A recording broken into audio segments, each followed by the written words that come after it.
The NHL lockout continues with no end in sight. Welcome into the Sporting News Studios. I'm Tom Vandervoort, and joining me now on the phone so we can all get depressed together is our hockey writer, Jesse Spector. And Jesse, after the last break in negotiations, where the two sides seemed to kind of agree on a 50-50 split, just not when and how to implement it, there have been basically no negotiations. Where do things stand right now? I don't think that either side has really put together what their next proposal would be, whether it would be something that would be intended to get things moving, or whether it would be something that would be intended to drive a wedge, either drive a wedge between owners or drive a wedge between players, and try to get a deal done on more victorious terms than compromising terms. Well, now that we're starting to cancel games, and both sides are now definitely losing money, could that change the dynamic at all, giving one side or the other side enough leverage to actually go ahead and make a deal here? I don't know if they even know where their breaking point is. Obviously, both sides have a breaking point, and it's really a matter of trying to figure out where the other guy's is and whether you can outlast him to that point. And to this point, it still seems like neither side really knows. The owners, I think, expected the players to maybe break a little bit easier the way that they did in 04-05, and obviously we've not gotten as far as the 04-05 lockout just yet. But I don't know that the owners anticipated this much resolve from the players. Now, from the players' point of view, I guess they've agreed to a 50-50 split as long as all the contracts they just signed are paid in full, right? The players last time took a 24% rollback on existing contracts. This time, the owners have said that they're not asking for a strict rollback, but that you would be enhancing the escrow system. And the way that the players see that is, that's a rollback. That's money that we're not going to see. It's money we're not going to get, and you're taking that away from us.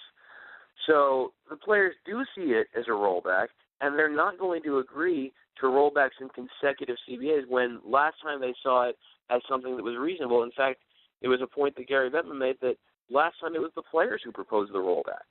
You can see them saying, well, we gave up money last time. If we give up money this time when the NHL doesn't really necessarily need it, when they've had record revenues of $3.3 billion last season, if you agree to a rollback, if you agree to give up money now, you're just opening the door for the owners to do that each and every time.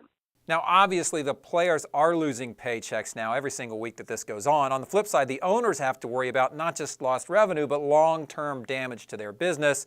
And after canceling a whole season in 2004, things basically bounced back just fine. Are they now, and should they be, concerned about damage to the game, long-term damage to the game of NHL hockey? I think that the owners care about that more depending upon where they are owners. I think that if you're the owner of Dallas or Florida or Tampa, Nashville, when you're looking at places where you're actually in some danger, and it's pretty easy to see, you just have to look at attendance totals in the NHL. And the thing that is disheartening if you're a hockey fan, hoping that some of those owners are going to be involved, are that the owners who have been really the closest to the negotiating proposals have been owners from Boston, Philadelphia, Minnesota, Calgary, cities and markets where it doesn't matter. Where you have to worry is where you're just starting to make headway or where you've been losing fans anyway because you've been a struggling team, and maybe those people go away forever and find other things to do.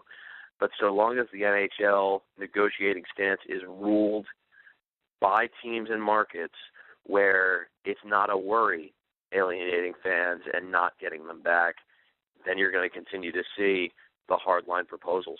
Yeah, interesting. Now, before I let you go, I know neither of us knows when or how this thing eventually ends. It is going to end sometime. But what's your gut feel? Are we going to lose, or are we going to find a way to salvage this season? My gut has been torn in so many different ways, and my gut feeling throughout the summer was there's no way they'll be dumb enough to shut down a $3.3 billion industry just so that they can get a few extra million. Now I don't know how far they're willing to go on either side.